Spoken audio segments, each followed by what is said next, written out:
Hi folks, this is all the fruit, and today I will be foraging and fruit hunting around the riverbed of Rio Chillar.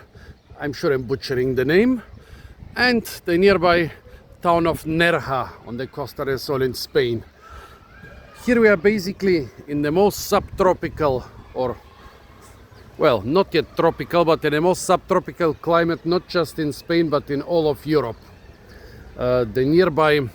The eastern part of this coast is even called the Costa Tropical. However, Nerja still officially is in the Costa del Sol. And if you look around, well, in this part, the commercial plantations are not of any typical Mediterranean fruit tree, but of avocados. Nearby you'll also find big plantations of mangoes and chirimoyas, but right here all the commercial stuff I can see are avocados. Next to them we have a couple typical Mediterranean things.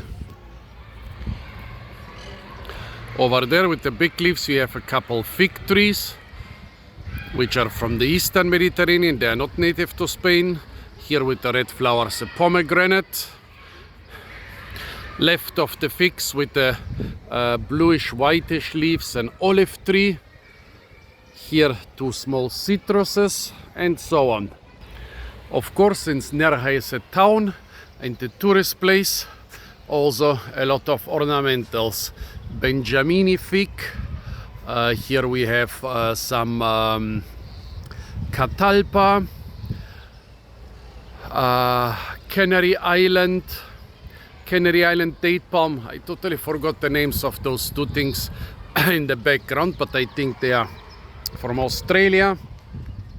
An Araucaria pine. Here some jacaranda trees, Melia. But of all of those, apart from the Canary Island palm, I don't know anything really edible. This is something different, the hackberry. It's even native to the area, but it's also popular as an ornamental. The fruits are not really berries, they have one big seed, which makes them not a berry but a different type of fruit. They are not in season right now. They will be in season in summer and autumn, but from time to time you can find some branches flowering and fruiting out of season. However, those are totally unripe. What else can we forage here? Definitely not the oleander. Those oleander bushes have been planted. I mean, one hint are the different colors. Look at that, we have some white ones, some dark red ones, some pink ones. Oleander is native to riverbeds in the Mediterranean. It basically replaces the willow in the hotter and drier parts. But here it has been planted. Stay away from the oleander, it's incredibly toxic. There is no way to detoxify it so that you can eat it safely. Now in May you see a lot of types of grasses with big seeds, a lot of wild relatives of edible grains. However, I don't really have experience with foraging those in the Mediterranean. Some of them can have toxic ergot, some of them can hurt you with their spiny parts. If anybody knows about foraging of wild grasses in the Mediterranean, please tell me. Parietaria, this is most probably Parietaria judaica, a relative of the stinging nettle, tastes more or less like a stinging nettle but without the stingers, which is a big plus for me. See this tree with the whitish leaves? Looks like an olive, doesn't it? Here the olive in the distance. This is the so-called Russian olive. It even produces fruits that look like olives, but they have one big advantage, several big advantages over the olive. Well, the disadvantage is that they don't produce oil. The advantage is that they are edible without pickling, unlike the olive. They are not closely related. Are they? Are they closely related to the olive? Could be in the Oleaceae. I forgot. Tell me if the Russian olive is closely related to the olive. So embarrassing. Well, they can be eaten without being pickled. Even when they dry up completely on the tree, you can harvest them months later and eat them. And also the seed is edible, very valuable stuff, but right now it's not in season. Stay away from the toxic castor oil plant, here with the big leaves. The oil might be usable, but the plant itself, as well as the fruits and the seeds, are incredibly toxic. Just stay away. Sonchus. It's a thistle which is not very spiny, but pretty edible. I guess even now well, there is another species of Sonchus growing here. Cannot identify them all. They are related to normal everyday lettuce. Taste a little bit different, but yeah, edible. Already a little bit tough and bitter, still kinda edible. Right next to the Sonchus is actually the wild form of the common lettuce. This is the compass lettuce. Lactuca seriola, from the deserts of North America, if I remember right. Some people say they harvest it and cook it as a pot herb, but for me it's just too spiny and too bitter. I'm not even gonna try it. Here's some ornamental pyramidal forms of a native cottonwood, Populus alba, the white cottonwood. Of all the cottonwoods around here, it's the one that grows best in those dry, sometimes even semi-desert conditions. Here is a homage on the native cottonwoods. They have planted two ornamentals. Some sources say that cottonwoods are kind of edible as a survival food, but I tried them a couple times and nope, they are too bitter for me. By the way, why is this area so subtropical, and why are there no larger areas on the Mediterranean coast which are subtropical? Well, here, less than half a kilometer away is the Mediterranean Sea. And here, 2-3 kilometers behind me, are the first mountain ranges. This is north, this is south. When you have a sea from the south and mountains from the north, you usually get a much milder climate than in other landscape combinations at the same geographical latitude. And that's why those subtropical stretches in the Mediterranean, they are usually very narrow southern coastal plains. It's the southern coast of Spain where the mountains come very close. It's the southern coast of the Riviera at the French-Italian borders where the mountains come very close to the sea. It's the southern coast of Sicily. It's the southern coast of Crete. Always the southern coast with high mountains to the north and quite a narrow coastal plain. That's why we have this great climate here, and not, for example, in, let's say, the area of Valencia, which has a great climate and a great agriculture, but no real subtropical fruit cultivation. Here we have a feral palm tree, Washingtonia. Not sure if it's Filifera or Robusta or some hybrid, but it spreads everywhere. Probably one was planted, somewhere planted a couple 100 meters further north, and they spread everywhere. They are in the riverbed, they are on the embankments, they are here on the wall. They are very spiny. Be very careful when touching them. This not only looks like a saw, this will mess you up like a saw. It's sharp and hard like a saw. However, underneath is a lot of tasty food. Washingtonia is a great survival plant. Not only are the small black sweet fruits edible, and if the plant is low enough, they are easily obtainable in huge amounts, but the heart of palm is incredibly tasty and also really big, so that if you manage to get at it, there is actually a lot to munch on. Here it's very strange. They leave them even on top of the wall where they are causing damage. They prune the old leaves to make them look prettier. I would totally kill those, but I think if I do it, somebody will complain. Nobody planted them. They're invasive. They're destroying the wall, and still I'm sure if I cut and eat them, somebody's gonna complain.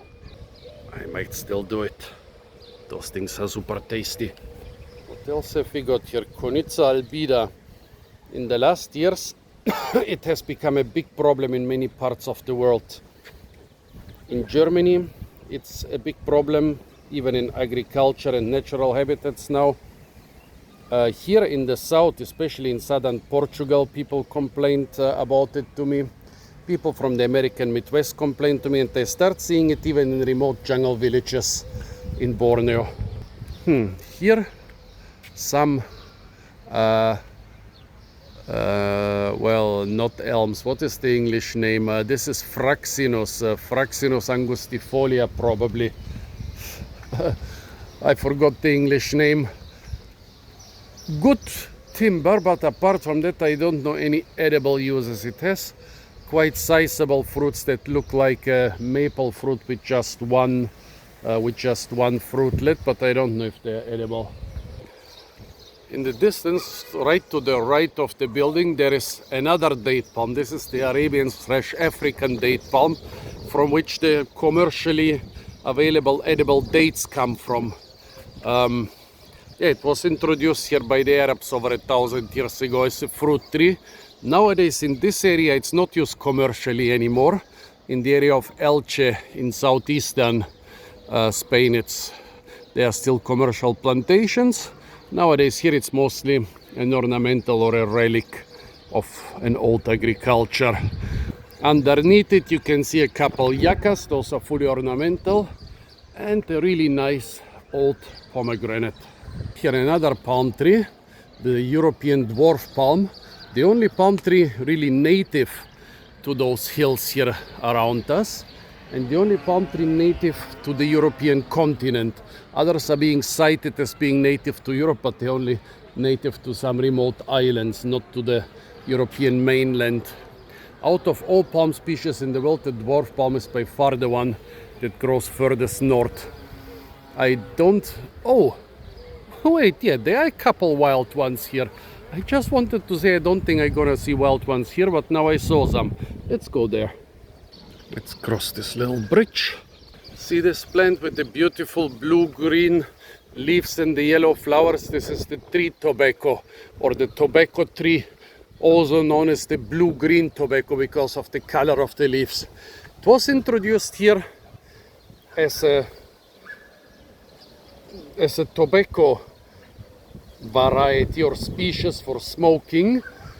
Now it's not being used commercially anymore, but it escaped, and it's highly invasive, also super toxic. Stay away from it.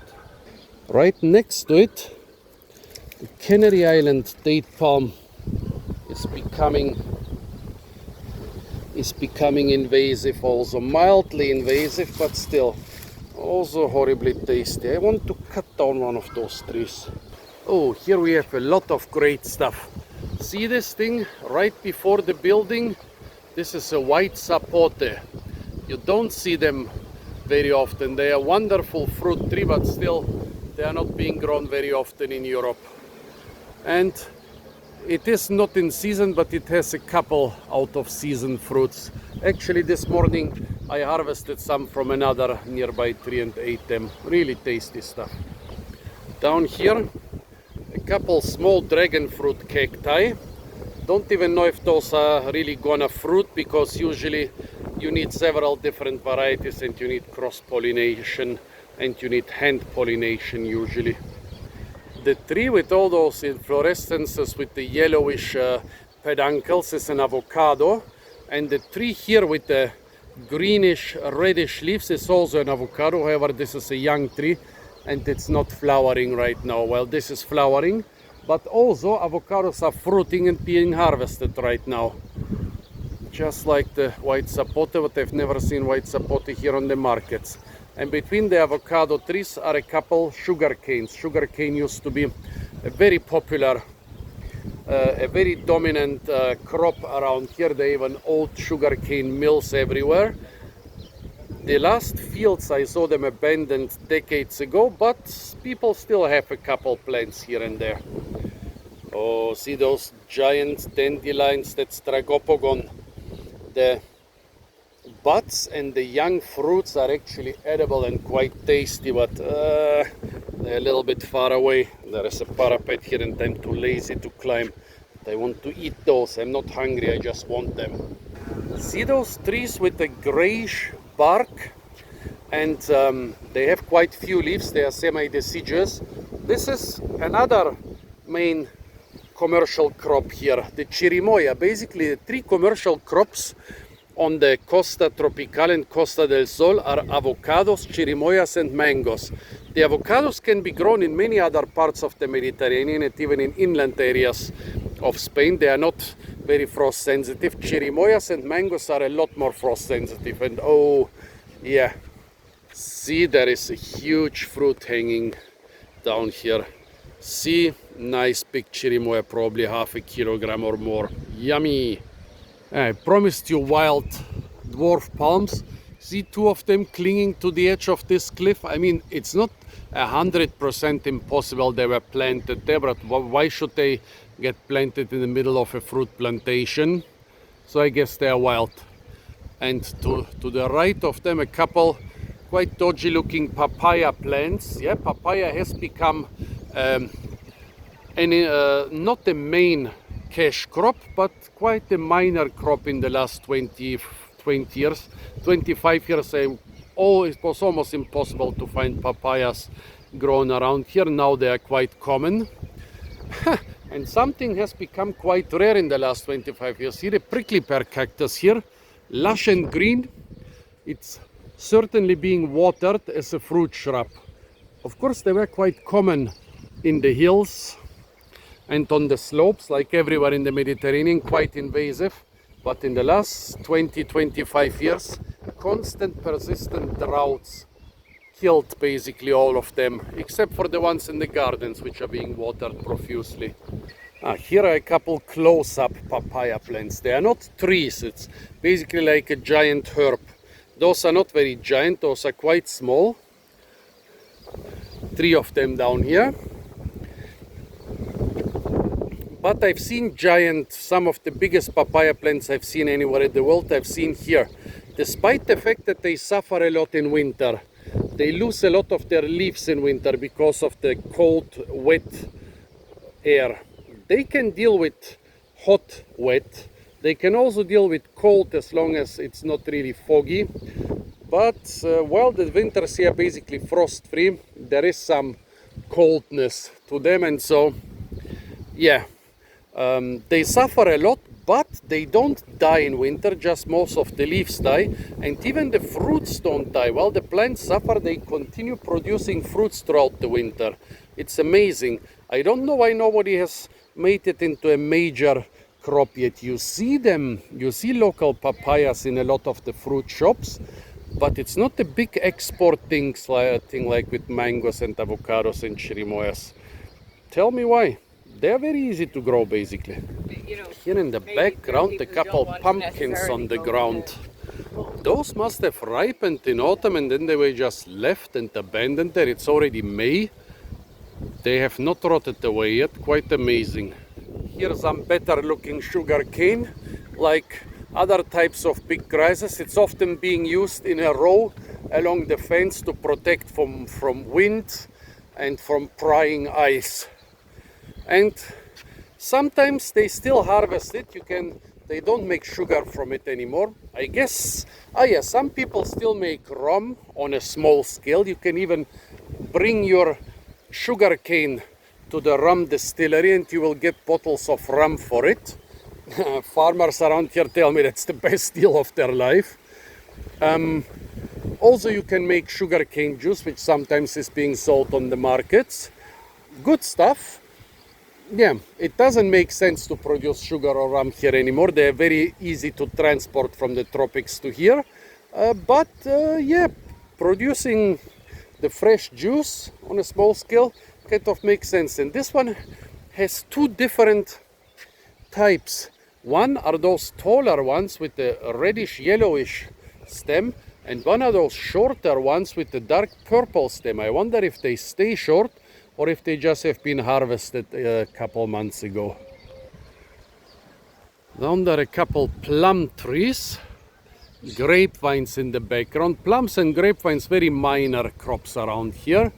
The loquat is quite a major crop here, but not as big as the 3 big ones. Well, this one didn't fruit at all. This one fruited very early, and the And the fruits have already dried up. There are a lot of others which are in season right now and they are being sold on the markets. Here the castor oil plant. Stay away from it, folks. Stay away from it. It's super toxic.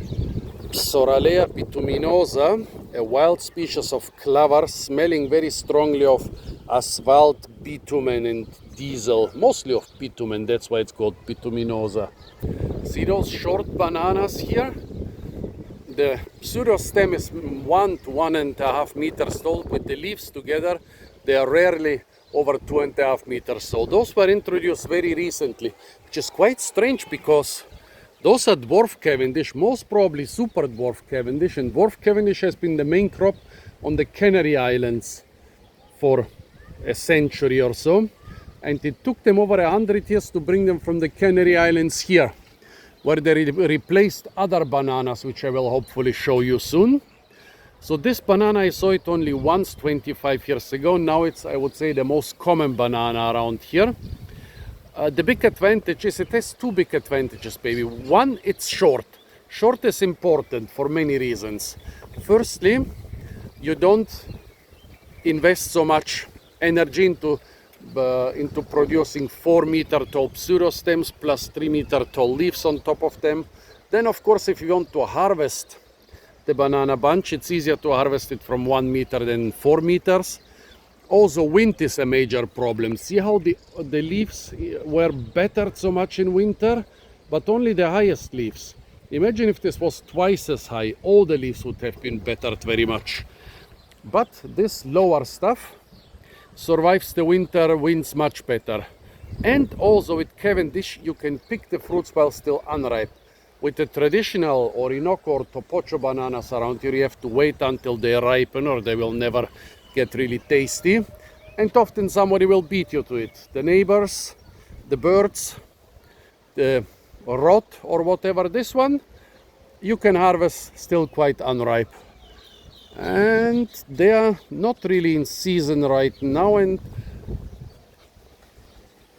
oh wait, but there is actually a bunch of even half ripish fruits on them. Maybe if I make it down this fence.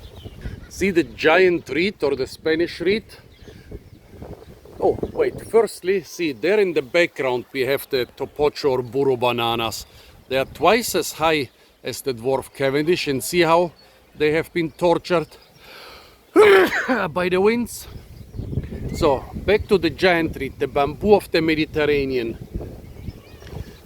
Was this fence here? Well, the fence and the gate are of course of metal, but on top of them something, not sure if this is giant reed in this case or some sticks have been put, but usually fences were made from this giant reed to protect from invaders, from the sun, from winds, from anything, and this is just one of 1,000 uses of the giant reed. Oh, over there the second half is definitely of giant reed, so the first half of this wind and side protection should be some sticks, but the second half is definitely giant reed. Now the Spanish don't use giant reed on a large scale anymore, and so it becomes quite invasive and a big problem to manage. Here one loquat where a couple fruits still look edible. Here aloe vera. It's native to the Mediterranean, but I don't think it's really native to the Costa Tropical, but of course it's being planted here, and there are a lot of uses for aloe vera. Don't confuse the strelitzias with bananas. Those are all strelitzias, but behind them and behind the prickly pear cactus, those are bananas. Here, one of the standard uses for the giant reed is support for different crops, in this case for tomatoes. In front of the tomatoes, two rows of corn, and between the first tomatoes there is even one onion, and behind the tomatoes there is one young papaya plant and one loquat tree that's loaded. I want to harvest one of those. When you look at the native vegetation here, it's quite lush, it's quite typical for the Mediterranean in May, but the last 20 years such vegetation would have been an exception. We had really harsh droughts here for the last 20 years. I I experienced them, the last 2 times I experienced them was 3 years ago in this area, and you wouldn't have seen anything like this, or last year in the area of Valencia. It basically looked like a desert. The first good rains in 20 years. They saved, for example, among other things, a lot of those fruit plantations, which is important because this is the biggest tropical fruit growing area in all of Europe. Here, with a lot of additional protection, strawberries and fava beans are being grown, and the strawberries are in season and are not being harvested. What a pity.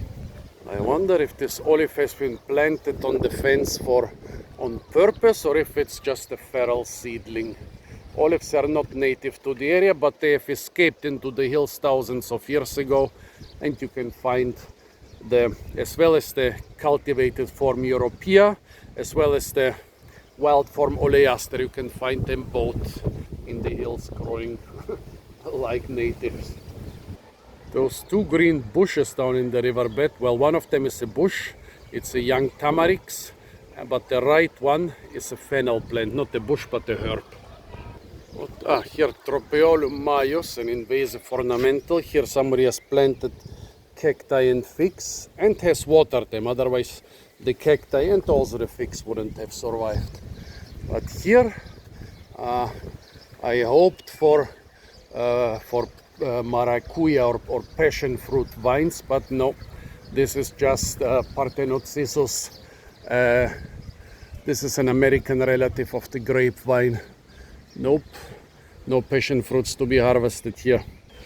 Also, while I saw a couple Barbary figs or prickly pears in a nearby shop, those here are definitely not in season. I guess the ones that are in season now, flowering has been induced by some watering and fertilizing at the wrong time.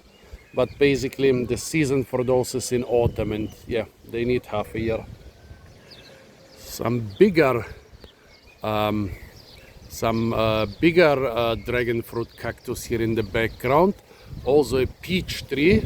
And I wonder what is protected by this net. It looks like vegetables, lettuces and stuff.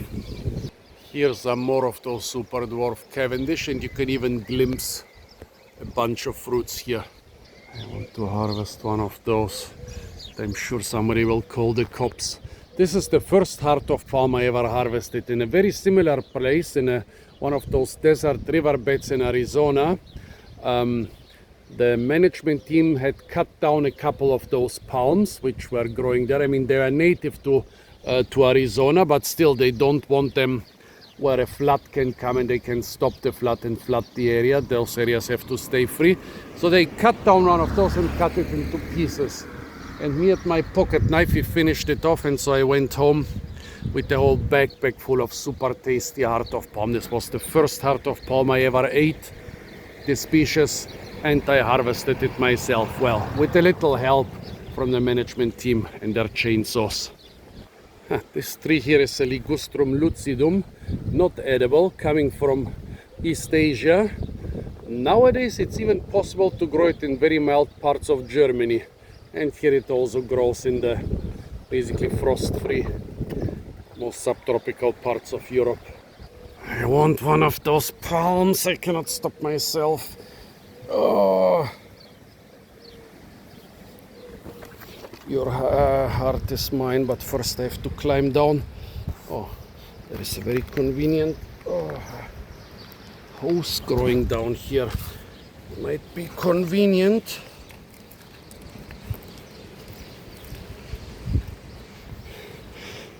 But how strong is it? Ooh. Let's see if I can make it there.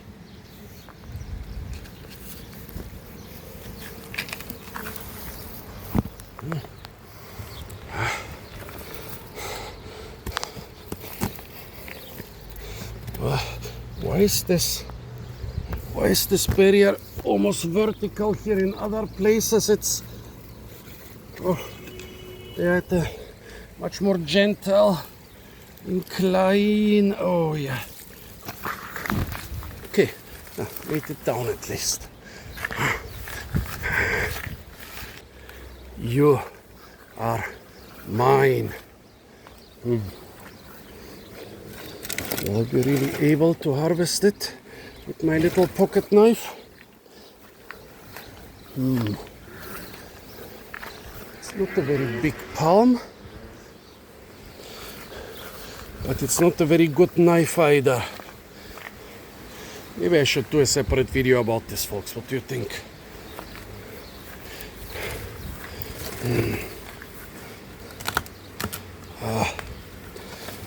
Okay, then I finished this video first. So folks, this was a little bit foraging around the riverbed of Rio Chillar in the town of Nerja in southern Spain, in the most subtropical climate in Europe. Stay tuned for a lot more fruit videos from the beautiful and incredibly fruit-rich area of Nerja on the Costa del Sol. And of course, don't forget to like, share, comment and subscribe.